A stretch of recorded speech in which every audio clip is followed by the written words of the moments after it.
സഖാവ് ഇന്ത്യരാജൻ രക്തസാക്ഷിയായത് SFI വളർന്നു വരുന്ന കാലഘട്ടത്തിലായിരുന്നു.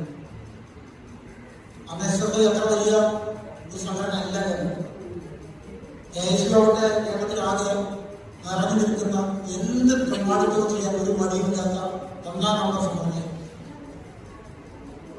AIPF-ഉം വിദ്യാർത്ഥി ജനതയും അങ്ങനെയൊക്കെ കുറെ സംഘടനകൾക്കിടയിൽ ഒരു സംഘടന മാത്രമായിട്ടാണ് SFI. ഇവരെ എല്ലാം പിന്തള്ളിക്കൊണ്ട് SFI വളർന്നു വരുന്ന ഘട്ടത്തിലാണ് രാജപക്സ SFIയുടെ വളർച്ചയുടെ ഘട്ടമായിരുന്നു. ഇന്നും എല്ലാവരെയും പിന്തള്ളി SFI കേരളത്തിലെ ഏറ്റവും വലിയ വിദ്യാർത്ഥി സംഘടനയാണ്. ജില്ലാ സെക്രട്ടറിമാരെ സൂചിപ്പിച്ചു. പക്ഷേ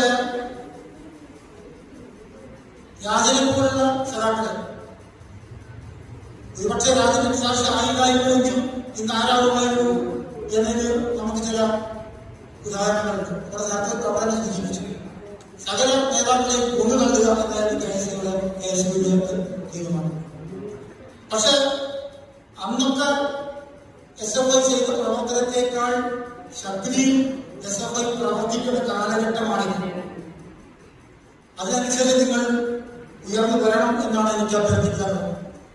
ഈ കേരളത്തിന്റെ നന്മ, ഈ നാടിന്റെ എല്ലാ തരത്തിലുമുള്ള നല്ല പ്രവർത്തനങ്ങൾ നന്മകൾ ഇല്ലാതാക്കാൻ ചിലർ ഒരുമിച്ച് ഇറങ്ങിയിട്ടുണ്ട് കേരളത്തിൽ.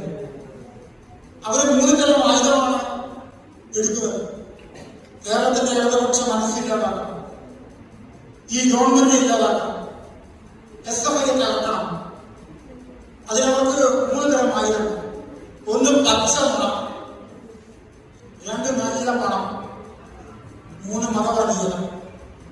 ഇത് 3ഉം ഉപയോഗപ്പെടുത്തുകയാണ്.